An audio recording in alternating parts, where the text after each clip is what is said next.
¿Qué pasa, equipo? Bueno, estamos un día más aquí en el canal de Batman Science y hoy tengo a un invitado especial, es Ivonne Superviola. ¿Qué dices, tío? ¿Qué tal, tío? Muy bien, aquí.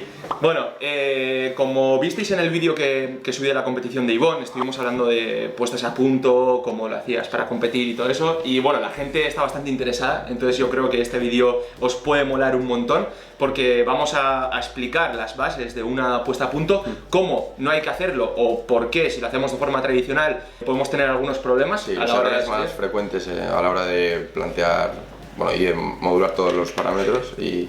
Eso es. Y finalmente pues te daremos una propuesta práctica. Vale. Entonces, bueno, ahora voy a presentar a Ivonne y le damos caña.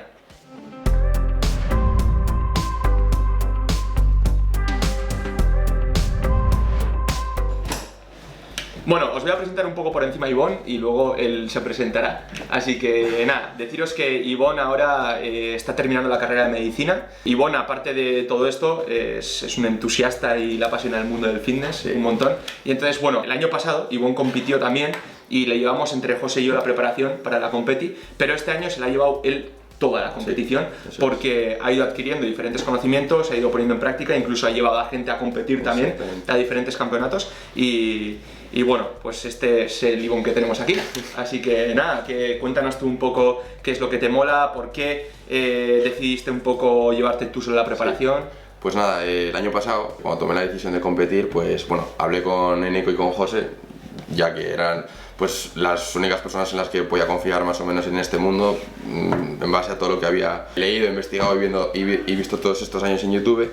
Y bueno, pues la cosa salió bastante bien y bueno, pues como bien ha dicho Eneco, pues sí que soy algo entusiasta de todas estas cosas y a raíz de eso, este año, con todo lo que he ido aprendiendo, investigando, etcétera, pues he decidido hacerlo por mi cuenta y bueno, la verdad es que ha salido bastante bien y eso, como ha dicho Eneco, aparte de todo, pues he llevado a otras personas que han competido y bueno, la experiencia y los resultados han sido bastante buenos. Antes de nada, vamos a hablar un poco de la puesta a punto tradicional, ¿no? Cuando hablamos de una puesta a punto estamos hablando de la semana anterior a la competición o los 10 días antes de salir a competir, que la gente se piensa que esto es magia. Sí. O sea, que 10 días antes de competir tú puedes estar de una forma y haces esta puesta a punto y luego sales a competir increíblemente bien. Sí. Cuando en realidad... Es un error bastante frecuente el pensar que en esa semana pues se van a arreglar cosas que no se han hecho hasta ese momento, ¿no? Al fin y al cabo, estos son unas pequeñas pinceladas que complementarían el 5% como máximo de todo el trabajo que hemos hecho hasta ese momento. Entonces, un error bastante frecuente es querer solucionar todo en ese momento y lo que suele pasar muy frecuentemente es que por querer mejorar un 5% acabamos empeorando un 40%. Entonces yo haría alusión a un término muy interesante que es la homeostasis y que es lo que acaba regulando todos los procesos que suceden en el cuerpo, ¿no? Eso es. Entonces, de alguna manera, lo que pasa aquí es que intentando cambiar ciertas cosas, el cuerpo va a tender a que estemos otra vez normal. Eso, o sea, llevarnos a la normalidad, a nuestra estabilidad, de alguna manera. Entonces, aquí lo que no podemos pretender es que nosotros intentar deshidratarnos antes de salir a competir, cortando el agua, quitando la sal, mientras estamos haciendo una carga de carbohidratos, ¿qué es lo que se suele ver? Lo que se suele ver es que los 3-4 primeros días en esa semana de antes de competir se suele cortar todos los carbohidratos para hacer una descarga y luego los 3 días previos a la competición, bueno, depende, hay gente que 2 días, incluso un día antes, la gente empieza a cargar, empieza a meter un montón de carbohidratos y empieza a quitar el agua. Quitar el agua y quitar la sal, porque de esta manera se piensan que lo que vamos a hacer es deshidratarnos. Que sí, que seguramente nos deshidratemos, pero vamos a salir planos, porque el glucógeno muscular va a estar vacío y el músculo es agua, parte del músculo es agua. Entonces, si nosotros quitamos el agua del músculo, las células musculares, estamos vacíos porque no tenemos el glucógeno necesario y aparte hemos quitado todo el agua, salimos planos. Sí, por partes, si quieres podemos ir analizando cada uno de los puntos que has dicho, bueno, pues la sal, los hidratos y el agua. Entonces, para ir tocando punto por punto, vamos a empezar primero hablando de la sal, por ejemplo. Entonces, ¿qué pasaría si nosotros cortamos la sal? Vale, la sal, como bien ha dicho Eneco, es uno de los puntos más importantes sobre los que hablar en una peak week.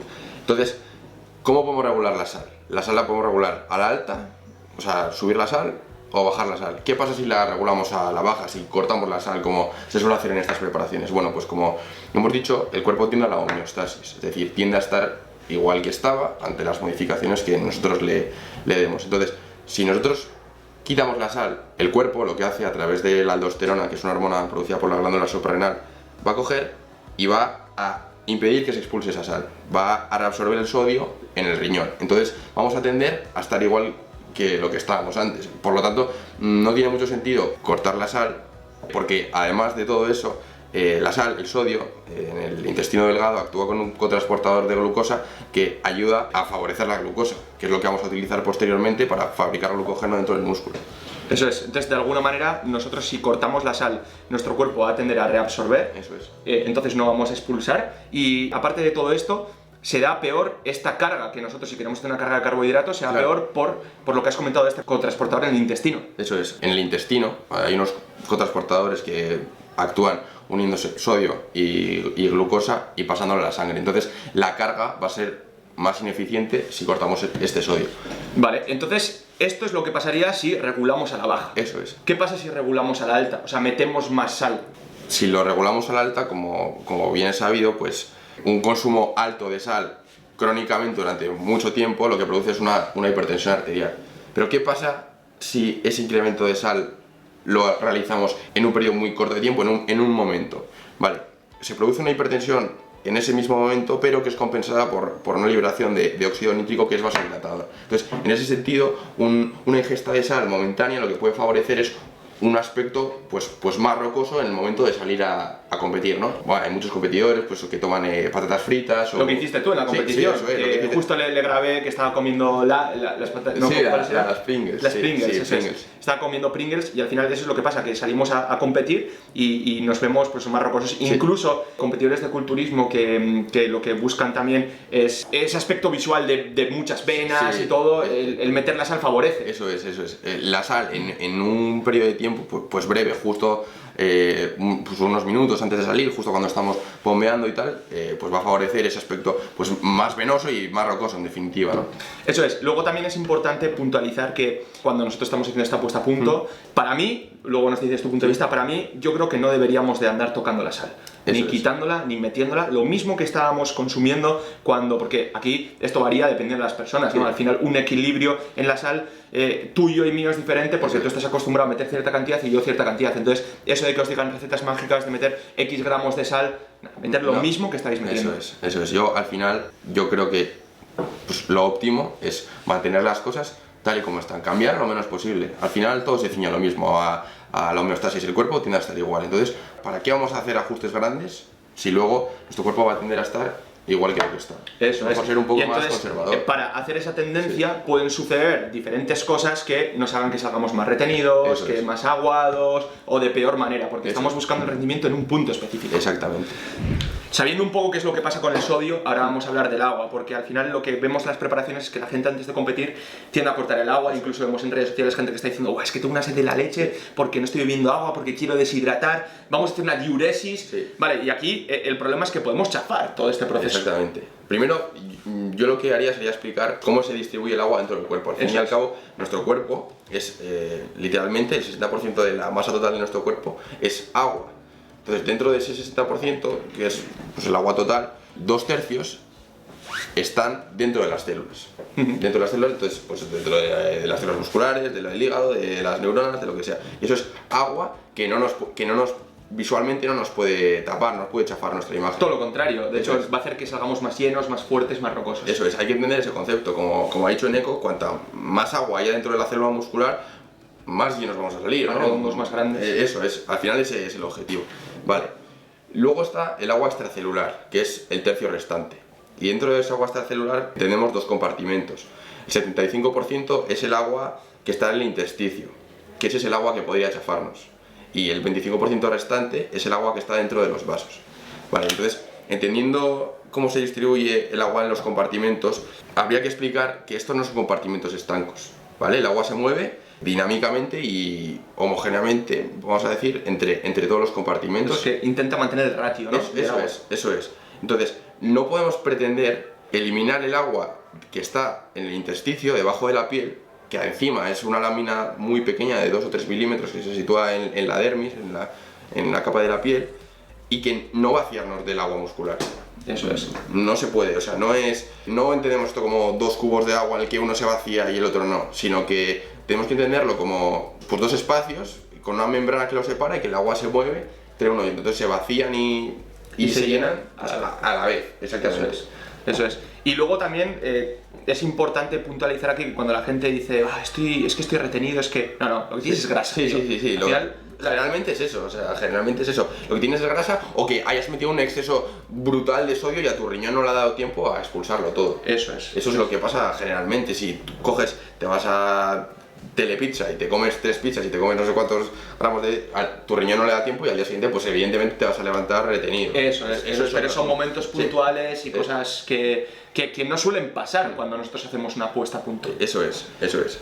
Entonces, bueno, una vez hablado de estos temas, podemos hablar sobre quitar el agua. ¿Qué pasa cuando quitamos el agua?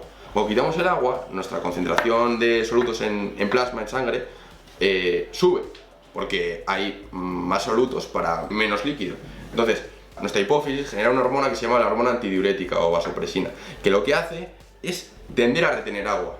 Eso es. Encima, es una hormona que tiene una vida media muy corta. Entonces, a estímulos muy agudos de concentraciones altas en plasma, lo que hace es, pues hacer que retengas agua. Al final es lo mismo de lo que hemos estado hablando antes, es la homeostasis, es el hecho de tender a estar siempre igual. Si cortamos el agua, nuestro cuerpo va a retener. En cambio, ¿qué pasa si nunca le damos ese estímulo a nuestro cuerpo?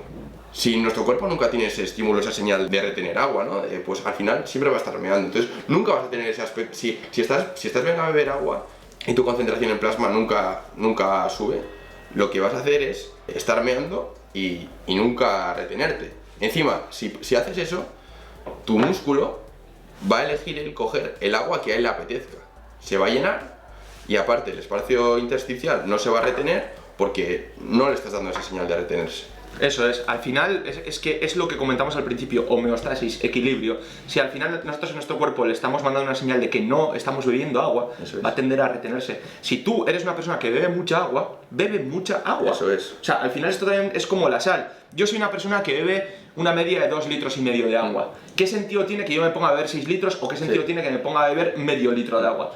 Lo mismo otra persona como Ivonne, que bebe bastante más agua que yo, ¿qué sentido tiene que corte el agua? Entonces, por ejemplo, a ejemplo práctico, yo por ejemplo, si te acuerdas, Eneco, la noche anterior del Vasco Navarro yo ya había cenado y joder, tenía sed porque yo pues bebo por la noche y me gusta beber, pues yo qué sé, o boleros o lo que sea, vaya. Pues cogí y me puse a beber. ¿Y mi cuerpo qué dijo? ¿Voy a retener agua? Pues no, hizo pues lo contrario, le está dando la señal de que está entrando agua, la concentración en plasma baja y tú lo que haces es seguir meando. Eso es. En cambio, ¿qué pasa si la cortas? Tu cuerpo lo que hace es coger, expulsar hormona antidiurética y empezar a no mear. Entonces ese es un problema. Porque ahí es cuando empiezas a retenerte. Eso es. Y luego, aparte de todo esto, el glucógeno se almacena hidratado. Exactamente. ¿Qué quiere decir esto? Que si nosotros cortamos el agua, cortamos la sal, que hemos dicho que hay un contrasportador intestinal que luego va a ayudar a que la glucosa... Eso es. Cortamos el agua, cortamos la sal, salimos planos a competir. O sea, de alguna manera nuestro glucógeno no se almacena como se tiene que almacenar, por tanto, nosotros, estamos metiendo carbohidratos, pero no estamos metiendo ni agua ni sal. Vamos a ir a competir planos. Exactamente. Esto es lo típico que se suele decir es que el día siguiente he ido a cenar y me he visto mucho mejor. Claro, sí. ¿Por qué? Porque has metido sal y porque has metido agua. Y eso ha ayudado a que te llenes y a que tengas un aspecto mucho mejor que tenías en el momento de la competición. Eso es. Entonces, entendiendo qué es lo que ha pasado con la sal y qué es lo que pasa con el agua, podemos empezar a hablar un poco de cómo entonces podríamos plantear una puesta a punto sin que nos suceda esto. Uno, que nos deshidratemos de todo, o sea, lo que decíamos, quitamos líquido, vale, pero de dentro de la célula también quitamos líquido, claro. Y que no salgamos planos. Vamos a hacer un pequeño apunte. Los diuréticos. Aparte de que te pueden matar, ¿qué pasa con los diuréticos? Vale, los diuréticos pues son un fármaco bastante empleado en todas estas preparaciones. Y bueno, siempre se tiende a pasar un poco por encima de ellos y a no darles mucha importancia, pero realmente el uso que tienen es hasta perjudicial, porque lo que están haciendo es lo que acabamos de decir que no hay que hacer, expulsar sodio y expulsar agua, y seguramente te vayan a acabar dando un aspecto pues mucho más plano. Y lo que tú has comentado, realmente no es un fármaco que tenga ningún tipo de seguridad y siempre hay que tomarlo bajo algún control estricto médico, ¿no? Claro, eso es. Pues bueno, entonces ya sabéis, nosotros personalmente rechazamos el uso de diuréticos, no recomendamos y de hecho al final puede salir mucho peor si los utilizas, así que bueno, utilizar la cabeza, ¿no? Lo que siempre decimos. Bueno, pues la conclusión de todo esto es que hacer una puesta a punto radical cambiando todas las cosas, quitando agua, metiendo sal, quitando mucha sal, hacer todo esto puede ser un poco liada, porque al final si una semana antes de competir nos veíamos bien, seguramente salgamos a competir peor de lo que nos veíamos. Entonces aquí lo que tenemos que hacer es intentar tocar el mínimo de cosas y en el caso de que queramos tocar algo, se pueden hacer diferentes planteamientos de puestas a punto. Por ejemplo, mi compañero Antelm de FitMed Student, que os dejo en la descripción su canal, ya hizo un vídeo explicando algunos conceptos que ya hemos explicado y luego aparte dio su parte práctica de la puesta a punto, y a continuación Ivonne y yo os vamos a hablar un poco de la carga frontal, que no nos la hemos inventado nosotros ni mucho menos. Lane Norton, por ejemplo, habla muchísimo de ello, pone ejemplos prácticos, pero bueno, nosotros os la vamos a explicar. Bueno, al final nosotros, si queremos darle ese aspecto pues bombeado, redondeado al músculo, le tenemos que meter el glucógeno, ¿no? Porque, bueno, al final el glucógeno es el polímero de glucosa que, como bien ha dicho antes Eneco, pues retiene agua, o sea, capta... Eso es, se mantiene hidratado y va a hacer pues ese aspecto redondeado, bombeado, etc. Entonces, uno de los aspectos a comentar es que siempre se ha tendido a decir que la carga hay que hacerla como el día antes de la competición, etcétera, etcétera. Bueno, considero que somos partidarios de hacer una carga frontal que consiste en meter los hidratos pues unos 3 o 4 días antes de la competición, hasta antes incluso. Aquí es importante lo que decía Ivonne, la gente se piensa que nosotros tenemos que hacer la carga antes de competir, sí, y porque así nos vamos a llenar, que si la hacemos antes como que se va. Sí, como que se va, como que desaparece, y realmente eso no es así. Cuando la glucosa entra al músculo se fosforila. Entonces, cuando la glucosa en el músculo se fosforila, eso le impide volver a la sangre, o sea, salir del músculo. Es decir, la glucosa o se usa, el glucógeno, la glucosa o se usa, o se mantiene. Eso es. No es lo mismo con lo que pasa con el glucógeno hepático, por ejemplo, que el mecanismo es totalmente diferente, que al final el glucógeno hepático al final lo utilizamos nosotros para mantener los niveles de glucosa en sangre estables, cosa que en el músculo lo utilizamos a la hora de hacer actividad física. Claro, eso es. Vamos a explicarlo de la siguiente manera. Es como que el músculo es egoísta y se queda la glucosa para él. En cambio, el hígado, no, la glucosa entra y puede volver a salir para darle glucosa a los demás órganos, al cerebro, al músculo, a lo que sea. Entonces, habiendo comentado esto, se justifica el tema de la carga frontal. Tú una carga frontal lo que haces es meter gran cantidad de glucosa, de hidratos de carbono, unos días antes, entonces ya se queda guardada, por así decirlo. Esto tiene varias ventajas, y una de las ventajas más importantes es que en la práctica, si tú te pasas de meter hidratos de carbono y bueno, pues te pudieras estar un poco retenido, tienes unos días hasta el día de la competición para arreglar eso. Eso es. Cosa que si tú el día antes de la competición te pasas metiendo carbohidratos, te has pasado, sales más retenido, a ver quién lo arregla. Sí, eso es, a ver quién lo arregla. O sea, puede salir plano, o incluso lo que puede pasar es que, y como se tiende a hacer, que es meter muchos hidratos el día de antes y encima cortar el agua. Entonces ahí se juntan unos factores que pueden hacer que os haga retenido, os haga chafado. Y muchas veces, bueno, es importante destacar, yo creo que el salir plano o salir retenido, pues visualmente muchas veces se parece. Eso es. Entonces, aquí con la carga frontal, lo que se hace es esos 3 días antes hacer la carga, los siguientes días después de hacer esta carga, nosotros lo que hacemos es regular. Eso es. Bajamos un poco la ingesta de carbohidratos porque hemos hecho una carga fuerte, los mantenemos estables y se mantienen llenos nuestros depósitos de glucógeno. Además, el hecho de hacer una carga frontal lo que te permite es maniobrar. Es decir, tú compites el domingo y planteas la carga frontal de un día, pues yo que sé, 750 gramos de carbohidrato, 800, los que sean, el jueves o el miércoles incluso. Si tú estás muy lleno, refiriéndome visualmente, tus músculos, etcétera, si tú estás muy lleno el viernes, pues lo que haces es, joder, ya estoy lleno, no necesito meter más, no necesito saturar los depósitos, nada, entonces los puedes regular a la baja y puedes hacerlo todo día a día. En cambio, ¿qué pasa si haces un backload? Lo que te puede pasar es que no sepas qué va a suceder, no sepas cómo va a reaccionar tu cuerpo, y entonces tengas cero capacidad de maniobra, porque eso ya lo estás haciendo el día antes de la competición. Eso es.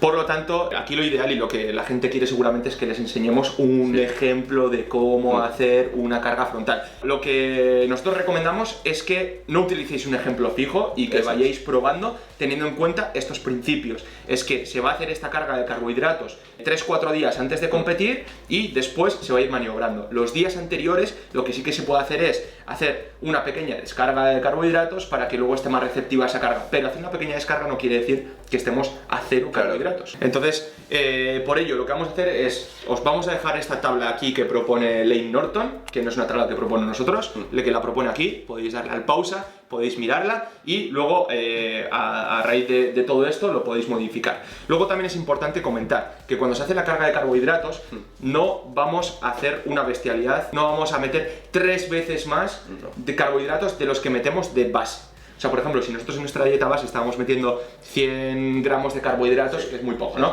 No vamos a meter 400 gramos.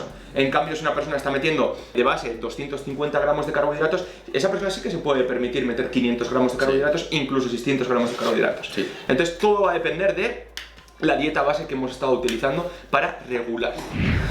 Bueno, pues al final yo creo que se nos ha alargado un poco, es un formato un poco conversación, yo no sé si os molará, si os mola pues dejar en los comentarios, incluso podéis hacer sugerencias y podemos hacer como tratar temas diferentes, incluso los entrenamientos en la puesta a punto, que es un tema bastante interesante, que la gente corta los entrenamientos y otros que entrenan, entonces ver los puntos a favor, puntos en contra de todo esto y otros temas que estén relacionados con la nutrición, el entrenamiento, lo que queráis y bueno, yo nos podemos sentar en esta mesa y hablarlo, ¿qué te parece? Me parece perfecto.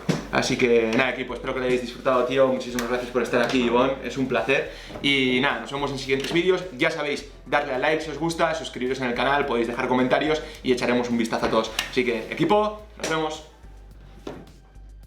1, 2, 3.